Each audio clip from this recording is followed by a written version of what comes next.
నమస్తే.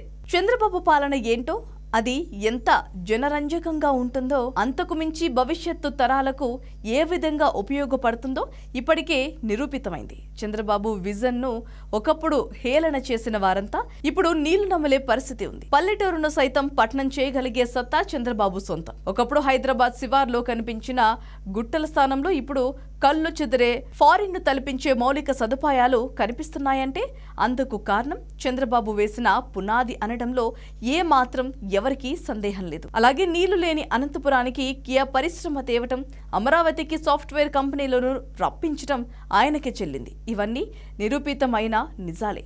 చంద్రబాబు పరిపాలన గురించి రాజకీయ ప్రత్యర్థులు విమర్శలు చేసినప్పటికీ కూడా పార్టీ లైన్కు కట్టుబడి అలా మాట్లాడతారనే కానీ అవి వారి గుండెల్లో నుంచి రావనే అభిప్రాయమైతే ఉంది. ఇప్పుడు కూడా చంద్రబాబు ఏపీలో సీఎం అయిన 2 నెలల్లోనే తన సత్తా ఏంటో నిరూపిస్తున్నారు. దేశంలోనే బెస్ట్ సీఎంల రేసులో 5వ స్థానం దక్కించుకున్నారు సీఎం చంద్రబాబు. సీఎంగా వచ్చిన 2 నెలల్లోనే అటు అభివృద్ధి, ఇటు సంక్షేమాల్లో దూసుకుపోతూ తన మార్క్ ను చూపించారు. అత్యుత్తమ పాలన అందిస్తున్న ముఖ్యమంత్రిగా చంద్రబాబు ఇప్పుడు 5వ స్థానంలో నిలవటం అందరినీ ఆశ్చర్యానికి గురి చేస్తోంది. Aaj Tak C voter mood of the nation ఓ సర్వే చేపట్టగా అందులో ఈ విషయం వెల్లడైంది. ఉత్తమ సీఎంలలో దేశంలో మొదటి స్థానంలో 33%లో యూపీ సీఎం యోగి ఆదిత్యనాథ్ ఉండగా 2వ స్థానంలో 14%తో అరవింద్ కేజ్రీవాల్ ఉన్నారు.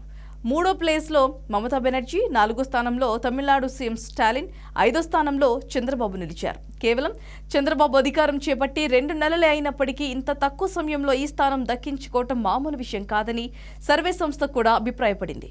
చంద్రబాబు సత్తా ఏంటనేది గతంలోనే నిరూపితం అయిందని జాతీయ జర్నలిస్టులు సైతం చెబుతున్నారు. గతంలో జగన్మోహన్ రెడ్డి ఇలాంటి సర్వేలలో ఎక్కడో అట్టడుగునా ఉండేవారు. అలాంటిది చంద్రబాబు 2 నెలల్లోనే 5వ స్థానానికి రావడం చర్చానీయాంశమైంది. భవిష్యత్తులో ఏపీ సీఎంగా చంద్రబాబు మరిన్ని రికార్డులు క్రియేట్ చేస్తారని అంటున్నారు.